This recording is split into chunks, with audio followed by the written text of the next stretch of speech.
So we are seldom intrigued by the fact that we have chosen, we have adapted, and we have acquired to a certain kind of habit. But what we are aware of is of the fact that what we are today, present here, is a result of our habits, our decisions that we have made till date.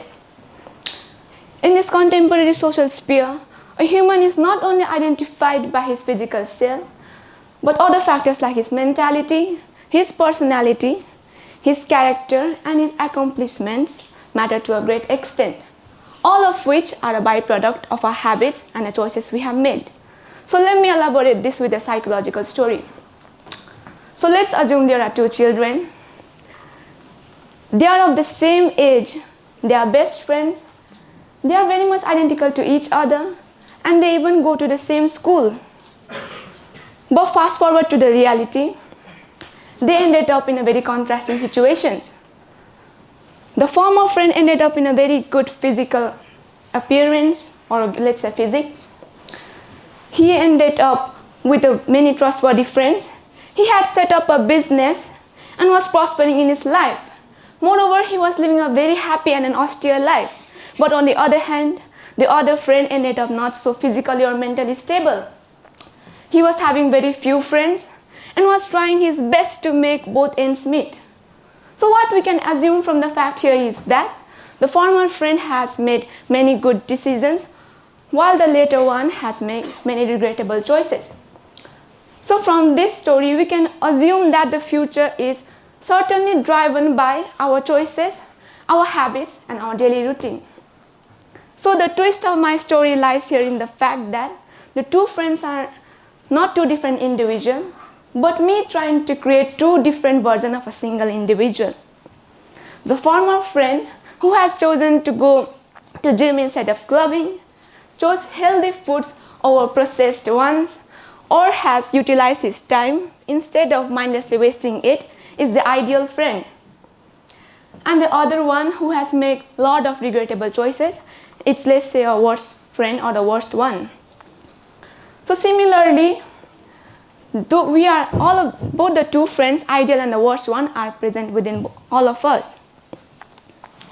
Similarly, when we go home from college, we have choices between a healthy dinner or going to some cafe and gobbling up upon some junk food items, or read a book and to complete our assignments. So we kind of face the struggle between two choices every day.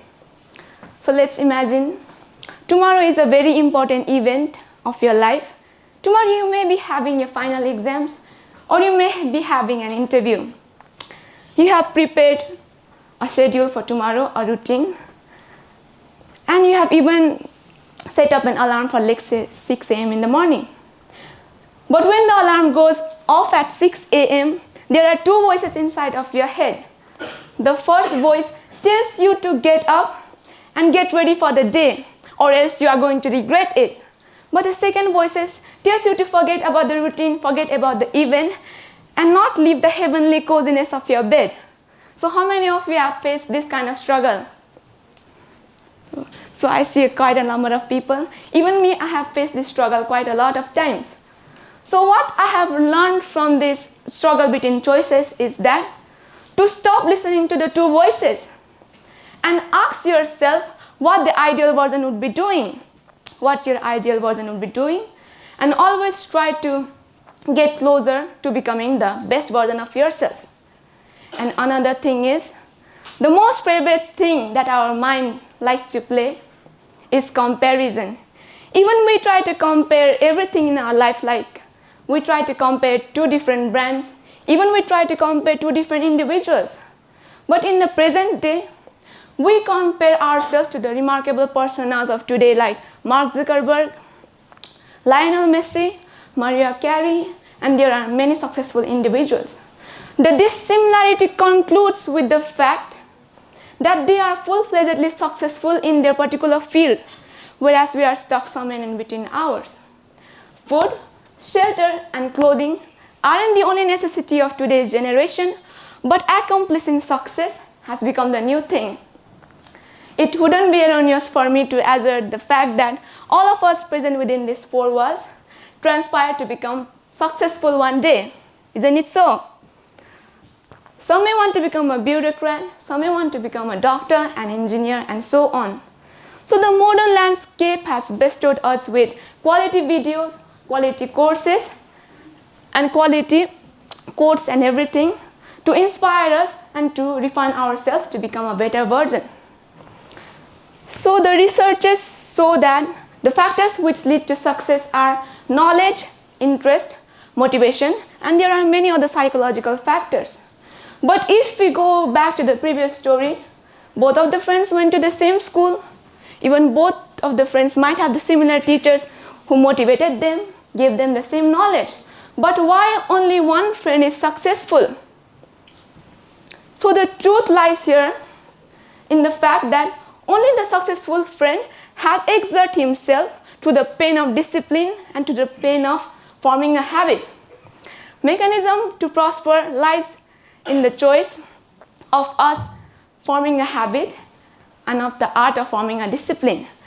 Other than that, there are no roads which lead to success. So as we all imagine ourselves successful in the future, so the gap between us in the present and the future will only be fulfilled if we make better decisions today. Obviously, the one leading to the ideal version of ourselves.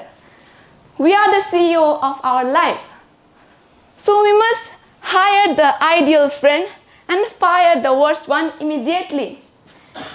It is our choice to either become the ideal one or become the worst version of ourselves.